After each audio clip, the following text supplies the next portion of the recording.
Marry my daughter or leave this land forever. The Apache chief's ultimatum cut through the desert wind, and it would change Holt's life before the sun went down. Holt Calder was 31 years old, and it was the autumn of 1877 in the Arizona Territory when a rancher with nothing to his name rode onto Apache land, looking only to buy a strip of river ground. What he found instead was an ultimatum that would either ruin him or save him.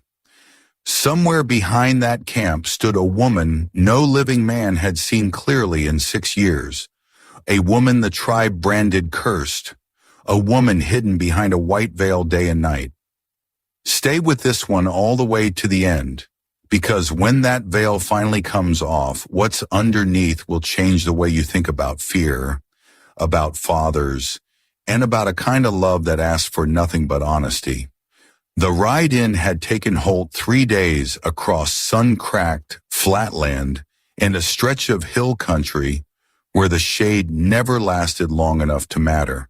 He'd left before dawn on the 3rd morning, watered his horse twice, and arrived at the edge of the Apache camp with dust in every seam of his shirt and a single simple hope carried in his chest that Chief Two Rivers would sell him a piece of land along Willow Creek, enough to run cattle on, enough to finally stop moving. 6 years he had drifted from one man's ranch to another's, breaking horses that weren't his, mending fences that weren't his, sleeping under skies that belonged to nobody and everybody at once. He was tired of borrowed ground. 3 warriors met him a half-mile out and walked his horse in without a word of threat, though the length of their spears made the point plain enough. The camp opened up before him in a wide bowl of red rock and cottonwood shade, hide tents patterned with paint the color of dried blood and river clay, cook fires trailing thin gray smoke into a sky gone hard blue, children chasing a dog between the lodges. It did not look like the lawless, dangerous place the men in town had warned him about. It looked like somewhere people lived. Dogs trotted between the lodges, catching the scent of the newcomer, and an old man sat cross-legged near one fire, working a piece of hide between his hands, never once looking up. Women moved unhurried between cook pots, their voices pitched low and easy, the ordinary music of people going about an ordinary day. Nothing here matched the wild stories Holt had carried with him out of Cedar Hollow. No war paint, no raised weapons, nothing but a community going about its business beneath a sky wide enough to swallow every rumor whole. He found himself, oddly, more at ease inside the camp than he had been riding the last hour toward it. Chief Two Rivers stood waiting near the central fire, a broad man with silver braids down past his shoulders and a scar along his jaw that clearly carried its own history. He studied Holt for a long moment before speaking, and when he did, his voice carried the flat calm of a man who had already decided how this conversation would end. "You came for the Riverland." "Yes, sir, I've got money. Fair price, whatever you ask." "The land is not for sale to strangers." Two Rivers let that sit before he went on. "But if you become family, one of our own, then it is yours. All of it, from the bend at the cottonwoods to the ridge." Holt felt something cold slide down his spine, the particular kind of cold that comes from a door opening where you expected a wall. "Become family," he echoed slowly, working his hat between his hands. "I don't follow. Marry my daughter." The words landed flat and final, and for a moment Holt heard nothing at all. Not the fire, not the children, not the wind moving through the cottonwoods. Marriage. He had ridden 3 days across open desert to buy dirt, and now a man he'd known for 4 minutes was offering him a wife instead. "With respect, Chief, I came to buy land. I'm not looking for a bride. Two Rivers' tone never rose. Then leave now and do not come back. My warriors will see that you keep your distance. It was a threat wrapped soft enough to sound almost gentle, and Holt understood it plainly enough. He glanced at the three spears still catching the afternoon light and knew he wasn't in a position to argue his way out of this one. Why me? The question came plain. You don't know me. Something shifted behind the chief's hard eyes. Not softness exactly, but a weariness that hadn't been there a moment before. My daughter deserves a chance at a life. She has spent 6 years hidden from the world, branded ugly by people who have never once looked at her. And you are the first man in a long while who rode onto this land without fear in his eyes, and without greed either. That tells me something.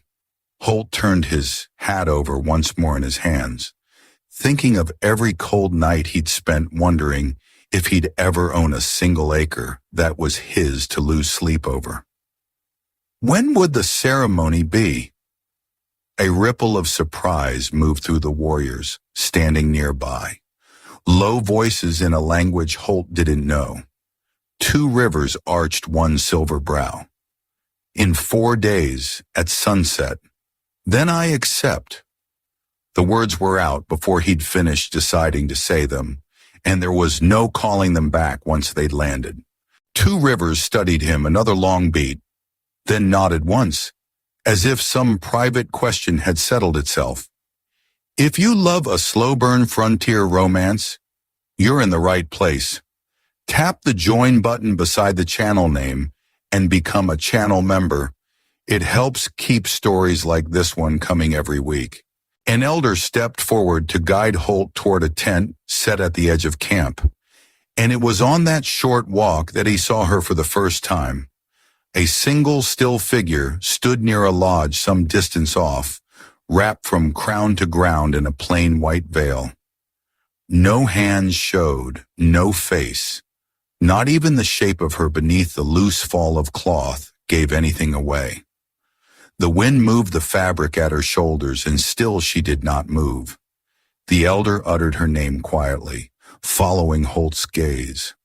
Nothing more. Holt stopped walking without quite deciding to. He wanted to raise a hand, say something, show her he wasn't afraid of whatever was under that veil. But no words came. She seemed to be watching him just as steadily as he watched her, though there was no way to know for certain behind all that white cloth. The elder touched his arm, gentle but firm, and Holt let himself be led on toward the guest tent, glancing back once more before the lodges blocked his view. She hadn't moved an inch. He sat alone that first evening on a bed of tanned hides, turning the pouch of coins at his belt over in his hand. Money he'd carried 3 days meaning to spend on dirt, and now would spend instead on a woman he had never once seen. A woman the whole camp seemed to speak of only in lowered voices. He thought of the warnings he'd ignored in town before ever setting out. Don't ride onto that land. Nobody who goes in there comes back the same. And wondered, not for the first time, whether stubbornness was going to be the thing that finally got him. But underneath the unease sat something else too, something he didn't have a clean name for. Not fear exactly, closer to anticipation. What was hidden behind that veil? In 4 days he would know, and there was no way now to unknow having given his word. By the second morning, the whole territory seemed to have heard. Holt rode into the nearest town, a scattering of clapboard buildings known as Cedar Hollow, to buy a clean shirt and a few supplies before the ceremony, and the stares started before he'd even swung down off his horse.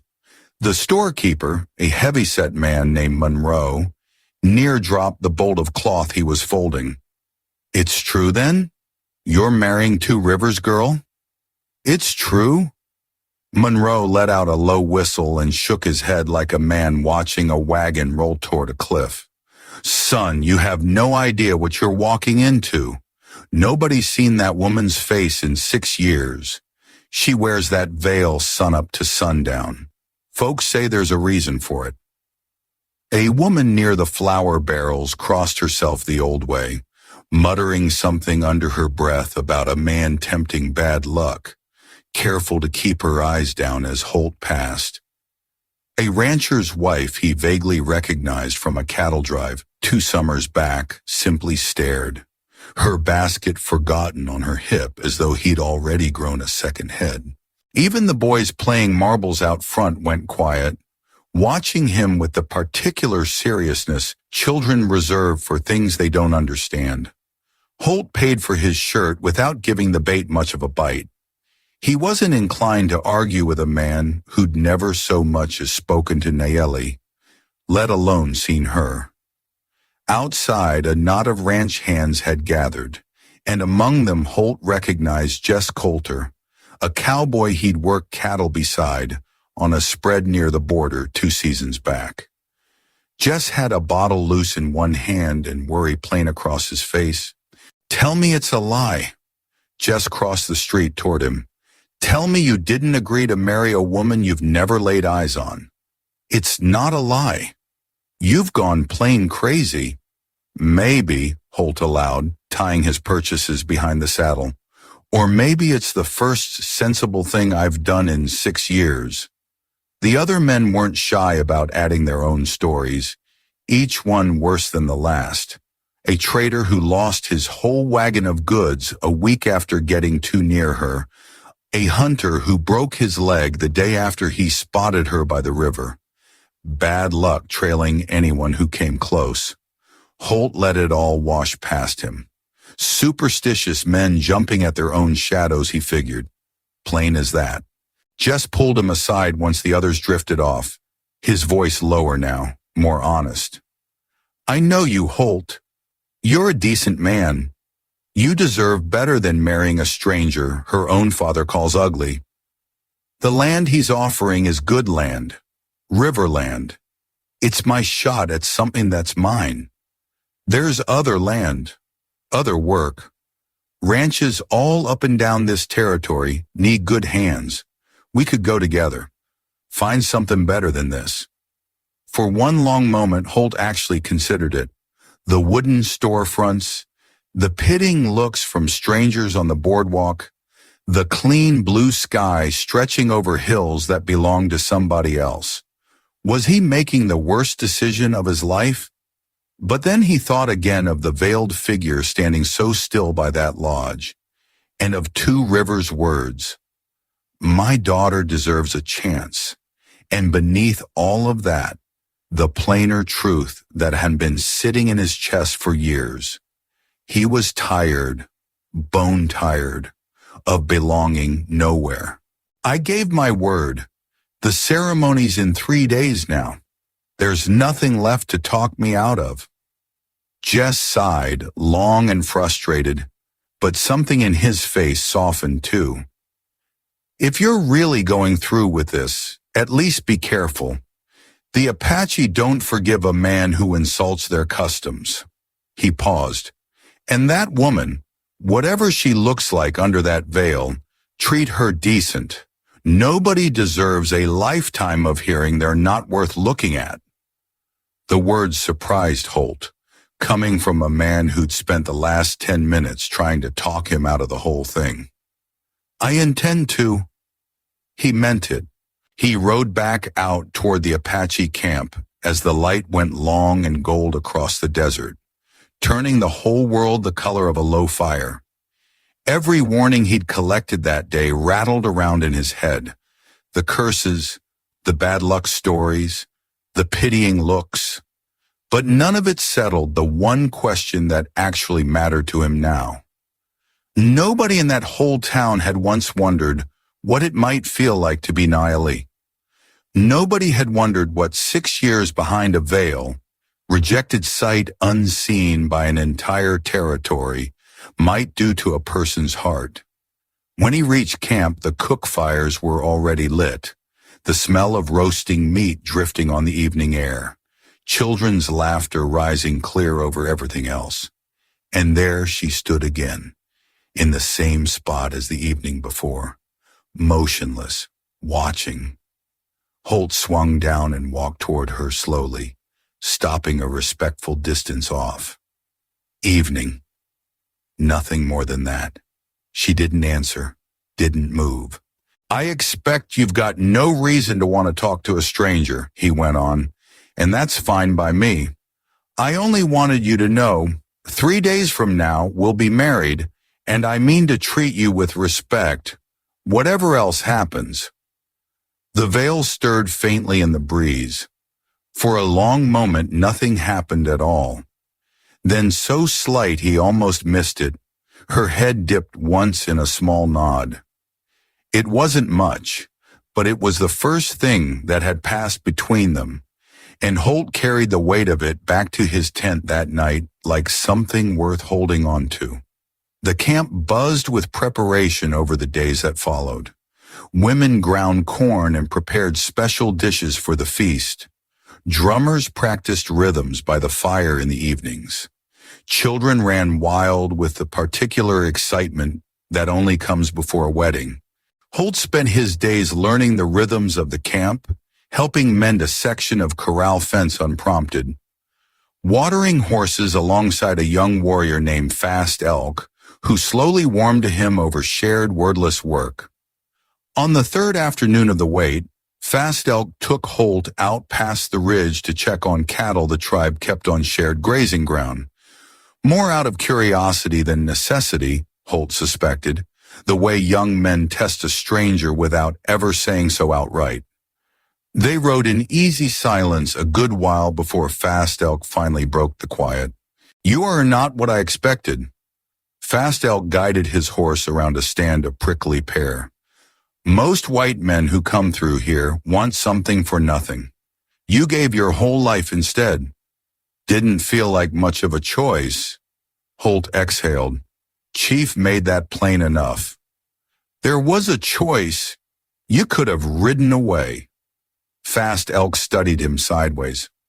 Most would have. Holt turned that over as they rode, watching a hawk carve slow circles against a sky gone the color of a fresh bruise toward the western hills. Guess I'm tired of riding away from things. 6 years of it wears a man thin. Fast Elk seemed to accept that as answer enough, and they spent the rest of the afternoon in comfortable quiet, checking water and counting stock. The kind of shared work that builds trust faster than talk ever could. By the time they rode back into camp at dusk, something had settled between them that hadn't been there that morning. It was on his way back to his tent that evening that Holt found himself near the river bend, where the women drew water each morning, and there, alone at the water's edge, stood Nayeli, veil moving softly in the evening air. She hadn't heard him over the sound of the current. He stopped well short, unwilling to startle her, and for a long moment simply watched the water turn silver in the last of the light. Then carefully he broke the silence. Didn't mean to intrude. She turned, and though he couldn't see her face, he could read the sudden attention in the tilt of her head. She didn't move away. I used to come here most evenings. Her voice was low and unhurried, the first time he'd heard more than a handful of words from her at once. Before you arrived, it's the one place nobody looks at me strangely, because nobody looks at all. I'm sorry for all of it. Whatever's under that veil, you didn't deserve 6 years of hiding from it. She was quiet long enough that he thought she might stay silent. You don't know what's under it, and still you say that. Doesn't much matter what's under it. A person's not their face. Took me a long time drifting around this territory to learn that, but I learned it. Something in her posture eased just slightly, the way a held breath finally lets go. Tomorrow. The word came out half to herself. Tomorrow, he agreed. He left her there at the water's edge and walked back to his tent with the strange, settled feeling that whatever waited behind that veil, he'd already decided it wouldn't change what he'd promised. The night before the ceremony, sleep wouldn't come for Holt no matter how he tried. He lay on the hide bedding, turning the same thoughts over and over. Tomorrow he would marry a woman whose face he had never seen, and there would be no unmarrying her once the words were spoken. Eventually, he gave up trying to rest and walked out into the cold, clear desert night instead. Stars scattered thick as spilled salt across black sky. Campfires burned down to soft red embers. He wandered toward the horse corral, where the tribe kept its finest animals. Wild mustangs gentled with patience. Paint horses spotted like a sky full of cloud shadow. Mares built for distance and speed. The pride of the whole camp, worth more to these people than gold. His own gelding stood among them, settled in as if he'd always belonged there. Then Holt heard it, a soft crunch of gravel, the particular sound of someone trying hard not to be heard and failing. He went still, listening. It came again, from the shadowed far side of the corral. Moving without sound had been a skill Holt picked up young, tending horses that spooked at the smallest noise, and he used it now, working his way through the dark in a wide, careful arc. Two figures crouched at the fence line, sawing at the rope that held the gate closed, hats pulled low and bandanas hiding the rest. Horse thieves. Holt's pulse kicked hard. Shout now and they might bolt into the dark before anyone could stop them. Try to take them alone, and it was 2 against 1, in the dark, on unfamiliar ground. He crouched and gathered a handful of fist-sized stones, then circled wide until he stood behind them. Evening, gentlemen. Both men spun around, eyes wide above their bandanas. The bigger one recovered first, straightening to his full height. Who in hell are you? Someone with a problem where horse thieves are concerned. This ain't your fight, cowboy. Walk on. Those horses belong to my family in 4 days. That makes it my fight. The bigger man barked a short laugh. Marrying yourself an Indian, are you? You're dumber than you look. He lunged. Holt sidestepped the first swing and hurled a stone that caught the man square above the ear, staggering him. The second thief came in low. Holt turned into him and drove an elbow hard into his ribs, folding him over with a grunt. The big one recovered fast, roaring in now like a spooked bull, and Holt waited until the last possible second before stepping clear. The man barreled straight into his own partner, and both went down tangled together in the dirt. Guards! Holt's voice cracked loud toward the sleeping camp. Thieves at the corral. Tents lit from within one after another. Voices rose in confusion, then purpose. Apache warriors came running, spears in hand, some still half-dressed from sleep. The 2 thieves scrambled to bolt, but the ring closed around them before they'd gone 10 feet, spear points leveled at their throats until the fight went clean out of them. 2 Rivers arrived moments later, a blanket thrown over his shoulders, sizing up the scene with a single sweeping glance. What happened here? Caught them cutting the corral rope. Holt nodded toward the 2 men now kneeling in the dirt, trying to run off with the horses.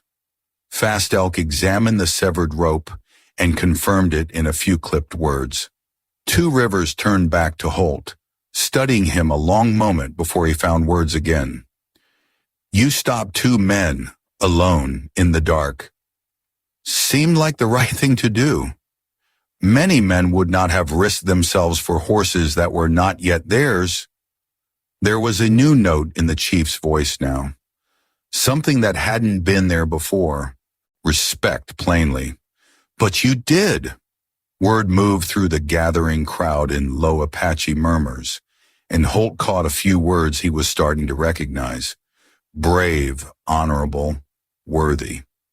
An old woman with a face carved deep by decades of sun stepped forward and leaned in quietly to Two Rivers, who nodded slowly. Grandmother Willow Moon says the spirits guided your hand tonight, the chief translated. She says you have proven yourself worthy of this family. Holt didn't feel like he'd done anything extraordinary. He'd only done what seemed plainly right. But near the edge of the gathered crowd, he caught sight of a familiar shape, white veil catching the torchlight, Niley watching. He couldn't read her face, of course, but something in the set of her shoulders had changed. She no longer stood so rigid, so far apart from everyone around her. The warriors escorted the two thieves off Apache land at Spear Point with a plain warning never to return. Slowly the camp settled back toward sleep, but something had shifted in the air. As Holt walked back toward his tent, warriors he passed nodded to him now instead of merely watching him. Children looked up with open curiosity instead of wariness. He was no longer just the outsider who'd agreed to marry the chief's rejected daughter. He'd become, in one strange night, the man who protected the herd. Before he reached his tent, he glanced once more toward where Niley had been standing. She was already gone, slipped away like something that had never quite been solid to begin with. Tomorrow the veil would finally lift. Tonight, though, Holt had gained something he hadn't expected to find out here at all, a measure of trust, earned rather than given. Morning came bright and merciless, sun climbing fast over the eastern ridge, and Holt woke well before anyone came to fetch him, his mind already racing ahead to evening. He walked to the creek to wash the trail dust of the last week from his hair and his hands, and found Fast Elk waiting when he returned, holding the new shirt Holt had bought in town, freshly pressed by someone's careful hand. Grandmother Willow Moon had this cleaned for you. Fast Elk passed it over. She says a man should not smell like his horse on his wedding day. Holt managed a short laugh, the first real one he'd had in days. Tell her I'm obliged. You are nervous. Some. Fast Elk considered that with the same careful seriousness he brought to everything. My sister was nervous on her wedding day, too. It passed the moment the drums started. You will not have time to be nervous once you hear them. He clapped a hand briefly on Holt's shoulder, an easy gesture that would have seemed impossible a week earlier. Today you become one of us. That is no small thing. Wear it well. The day crawled by in a haze of preparation Holt only half followed. Women weaving flowers into a length of cord, elders sorting ceremonial items with slow, practiced hands. The whole camp humming with a low, anticipatory energy that reminded him, oddly, of the stillness before a storm finally breaks.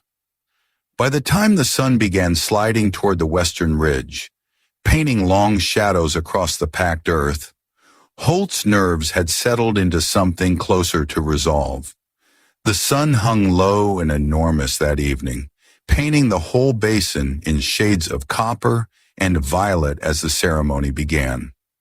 Holt stood at the center of the gathered camp in a new shirt he'd bought 2 days before, his heart slamming hard enough that he half expected the crowd to hear it.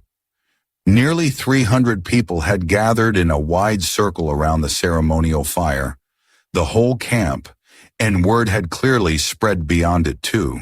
Drums started low, a deep, steady pulse that seemed to rise up out of the ground itself rather than any single set of hands. Women's voices lifted in song, rising and falling like birds catching wind currents. Two Rivers stood before the fire in full ceremonial dress, eagle feathers woven through his silver hair, paint marking his face in bold sacred lines. Today, His voice carried easily over the whole gathered crowd. A stranger becomes family. An outsider becomes a brother. This man has shown courage. He has shown honor. He is worthy to stand among us. Warriors struck their spear butts against the packed earth in approval, a sound like slow thunder rolling through the basin. Then she appeared. Nayeli walked slowly between the tents, flanked by two older women, the white veil covering her completely from crown to ground exactly as it always had. She moved with a careful, deliberate grace, though Holt could feel the nervousness in every measured step, even from a distance. The whole gathered crowd fell quiet. Only the drums kept going, steady as a held breath. She stopped in front of him, close enough now that he could see the veil rise and fall faintly with her breathing. It was the nearest they had ever stood to one another. Two Rivers raised both hands toward the darkening sky. The spirits are watching. The sun stands witness. The earth stands witness. His eyes moved between his daughter and the man about to become her husband. May this union carry blessing to them both. An elder approached with a shallow bowl of smoldering sacred herbs, sweet and earthy on the evening air, passing the smoke first around Holt, then around Nayeli.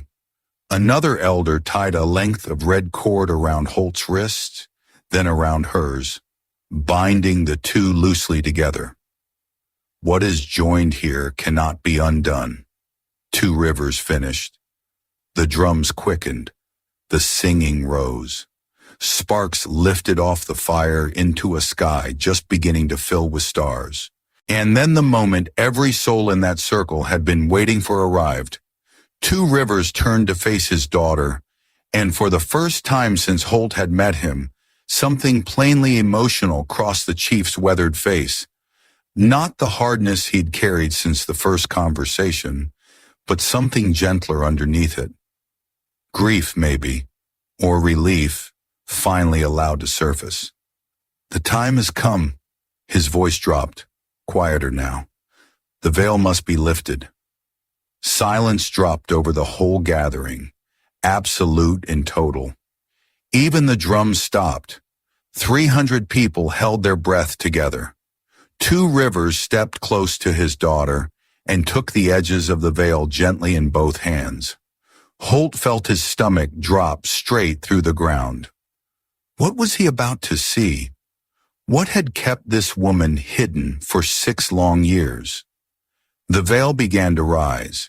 Bare feet appeared first, then legs wrapped in a beautifully worked buckskin dress trimmed with beadwork that caught the firelight. Small, elegant hands emerged next.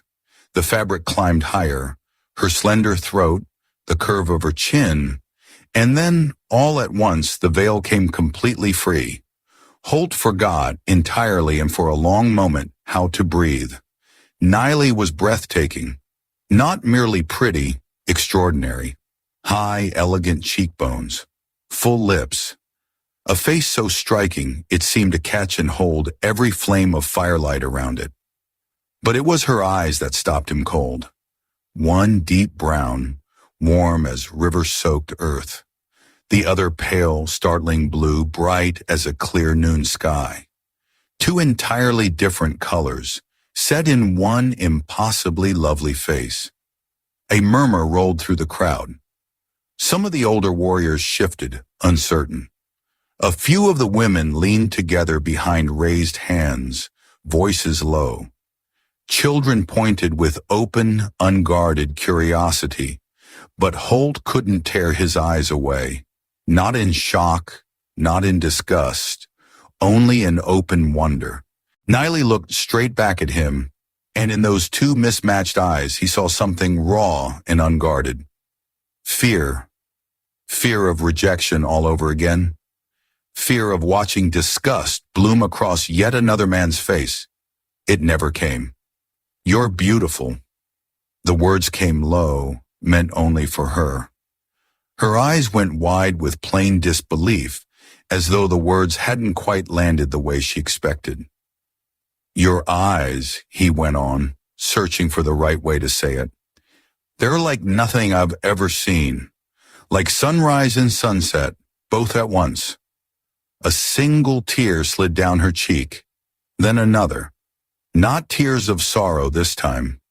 Two Rivers watched the whole exchange with a grave, steady expression, and then his voice rose again, loud enough for the entire silent crowd to hear.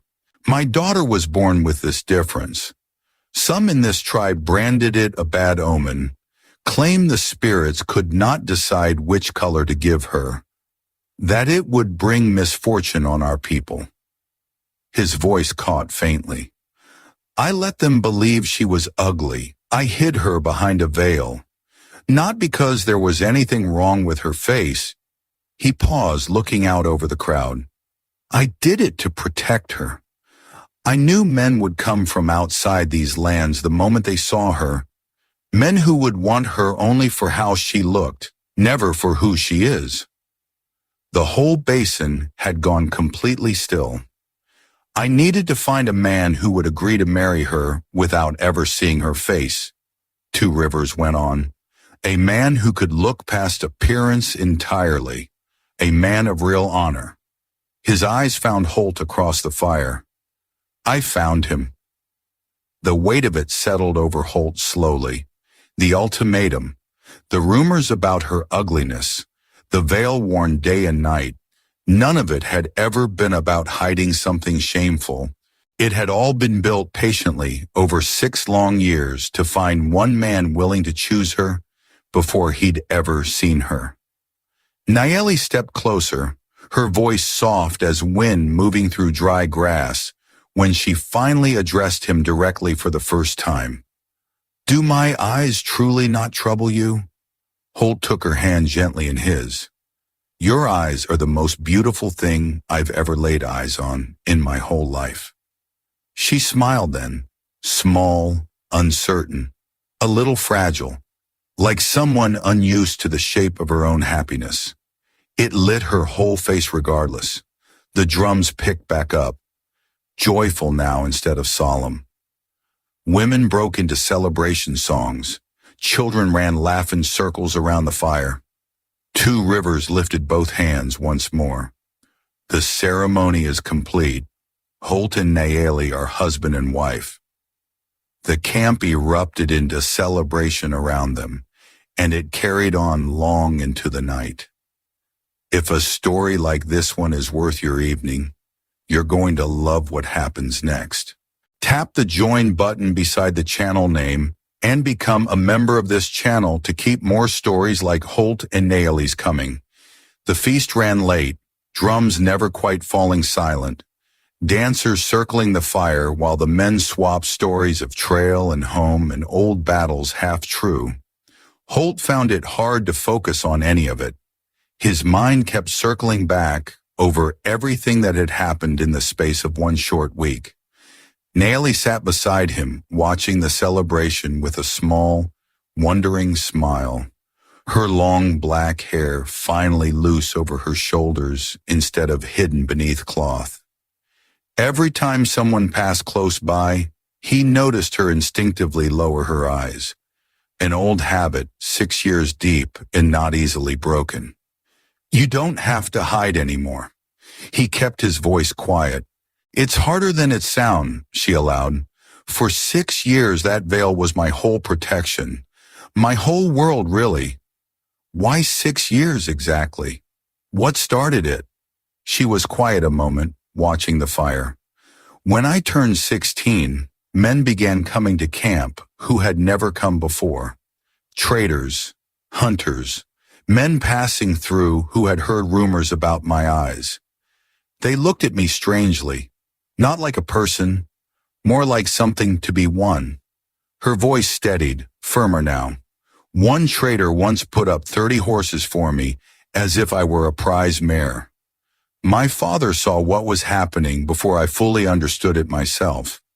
So he built the veil, and the story with it. He let everyone believe I was cursed, ugly, untouchable, And the men stopped coming, stopped looking.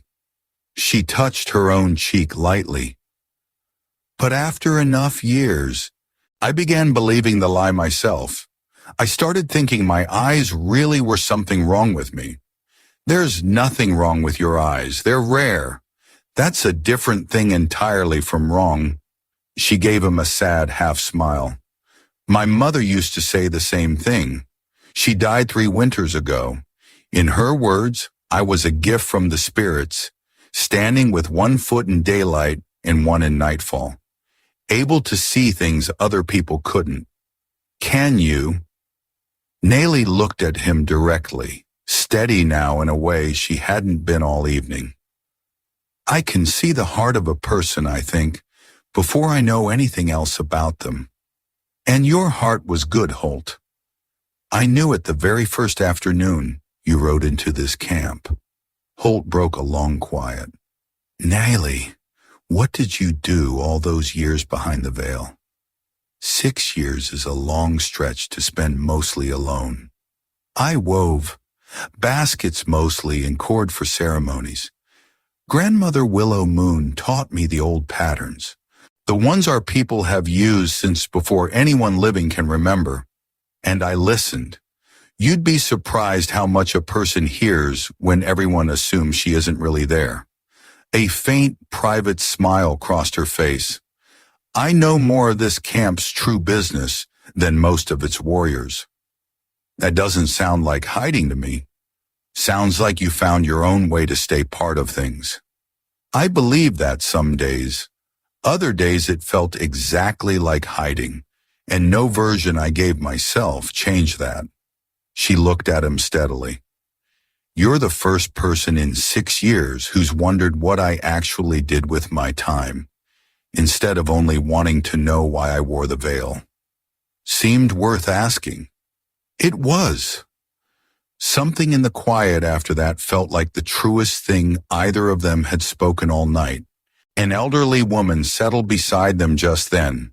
Grandmother Willow Moon, the healer who had guided part of the ceremony, her eyes carrying the particular depth that comes from decades of tending a whole people's wounds, both the visible kind and the kind that don't show. May I speak with you both? She lowered herself carefully to sit. Of course, Grandmother. She studied Nellie with plain affection. This girl has always been special. When she was born with eyes of 2 colors, some in this camp grumbled that it was misfortune. I knew otherwise. What's the truth of it? Holt wanted to know. In the old stories of our people, eyes of 2 colors mark someone touched by the old spirits, someone who can see the past through one eye and what's still coming through the other, someone who walks between 2 worlds at once. Nellie looked at her, surprised. You never shared this with me before, Grandmother. Your father wished it kept from you. He worried men would hear of it and try to capture you for whatever power they believed it carried, rather than for you. The old woman turned her gaze to Holt. Your father is a wise man and a careful one. He needed someone who would choose you for your honor and your heart, not for gifts or legends. Her eyes settled on Holt with real weight behind them. And you passed his test the moment you agreed to marry without seeing her face. You proved the rest of it tonight at the corral, without even knowing you were still being watched. Holt felt oddly humbled by that. I only did what seemed right. That, Willow Moon rose slowly, joints creaking with the effort, is precisely what makes a good man a good man. She paused, looking between them both. Your paths were always going to cross. I saw it in a dream 3 moons past, a man in a wide hat riding in from the east, and I saw how his coming would bring change and healing to this camp. With that, she moved off into the firelit dark, leaving them alone again in the noise of the celebration. Are you afraid? The question came from Nayeli after a while. Afraid of what? Of being married to someone the whole territory calls different? She nodded, watching him carefully. Holt thought it over honestly before answering. I've spent 6 years feeling like I didn't belong anywhere. No family, no home, always looking for a place to finally set down. So no, I'm not afraid of different. If anything, I think that's exactly why the two of us understand each other. She took his hand, her fingers small but sure in his. My father will give you the land he promised, near the river, Ben. We could build a home there, if you wanted. A home. The word settled warm in his chest, unfamiliar in a good way. Would you want to live out there, apart from the camp? I want to live somewhere I can simply be myself. No veil, no hiding. Her mismatched eyes caught the firelight, steady and clear. And I want to be with someone who sees me for exactly who I am. Two Rivers approached them not long after. His usual stern bearing softened into something close to plain contentment. Holt, Two Rivers settled nearby. I owe you my thanks. For what exactly? For giving my daughter something I was never able to give her myself in 6 years. Freedom to simply be who she is. He looked at Nayeli with open tenderness. I believed I was protecting her with the veil and the lie. In truth, I was only keeping a bird from learning to fly. Nayeli reached over and embraced her father. You did what you believed was right, and in the end, it brought me exactly the man I needed. Two Rivers allowed himself a genuine smile, rare and warm. Tomorrow I'll ride out with you and show you the land myself. It's yours now, Holt, all of it, and you have my blessing besides. He rose and returned to the celebration, leaving the two of them alone once more beneath a sky gone thick with stars. Holt looked up at all that scattered light, thinking back over the road that had brought him here. Years of drifting, of empty nights, of searching for something he couldn't quite name. And now finally he'd found more than land. He'd found a home, a family, someone who saw him plainly for who he was, the same way he now saw her. Nayeli rested her head against his shoulder. What are you thinking about? That I rode out here looking for a piece of ground, and instead found something worth a whole lot more. She tipped her face up to him, her two-colored eyes catching both firelight and starlight at once. So did I. The words barely carried, and as the celebration carried on around them, and the desert wrapped the whole camp in its wide, quiet dark, Holt understood plainly that he had made the right choice. The chief's ultimatum had never been a curse at all. It had been the start of the best thing that would ever happen to him. In the weeks that followed, Holt and Nayeli built their small house exactly where they'd dreamed it, on the rise above Willow Creek, timber hauled in from the hill country, the river close enough to hear from the front step on quiet evenings. Fast Elk and a handful of the younger warriors came to help raise the walls, working alongside Holt the way men do when respect has finally settled between them for good. Two Rivers rode out often that first year, sometimes to check the cattle Holt was slowly building into a herd, sometimes simply to sit on the porch with his daughter and watch the light change over the water. Nayeli never wore the veil again. She wore her hair loose most days now, let her eyes meet whoever passed without flinching, and the strange rumors that had once followed her through the territory faded the way most rumors do. Once people are given the truth instead of the mystery. Word travels, and within a season or two, folks in Cedar Hollow had stopped whispering about the cursed veiled woman and started speaking instead of the chief's daughter with the remarkable eyes. Married to the rancher who'd once ridden in, looking only for land, and left with a family instead. Jess rode out to see them that first spring, half expecting, by his own account later, to find Holt regretting the whole arrangement. Instead, he found a man settled in a way he'd never once seen him before, and a wife who greeted him with a warmth that made the old rumors seem almost laughably small. He stayed 3 days and left, promising to visit again come autumn. By the time the first snow dusted the ridge above Willow Creek that winter, the house had a proper stone chimney and a porch Holt had built wide enough for 2 chairs, though most evenings they only used one. Nayeli tucked against his side while the fire worked through its logs. She kept weaving out here as much as she ever had in camp, and more than one Apache family made the ride out to trade for her basket work, admiring its quality without a trace of the old whispers attached to it. She also, to Holt's quiet surprise, took to teaching.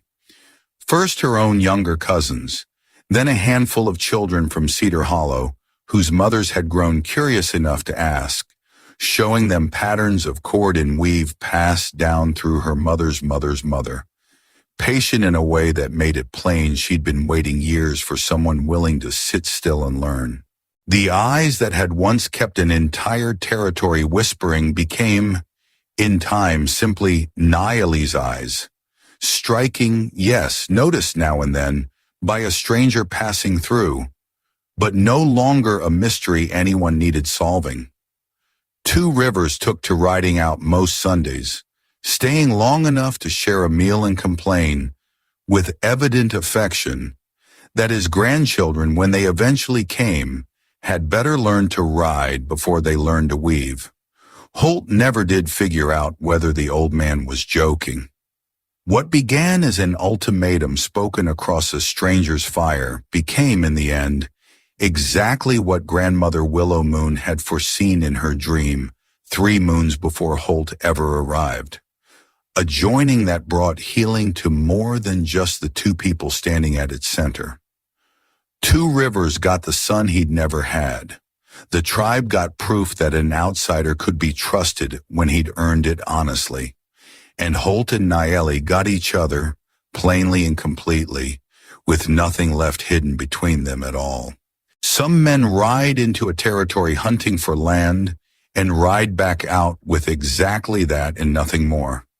Holt called or rode in wanting a strip of river ground, and rode out instead with a wife whose heart had already chosen him before he'd ever seen her face.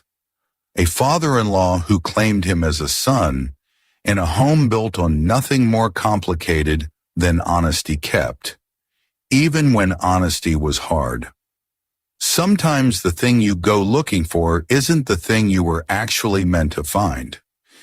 If you enjoyed riding along with Holt and Nayeli tonight, let us know where you're watching from down in the comments below.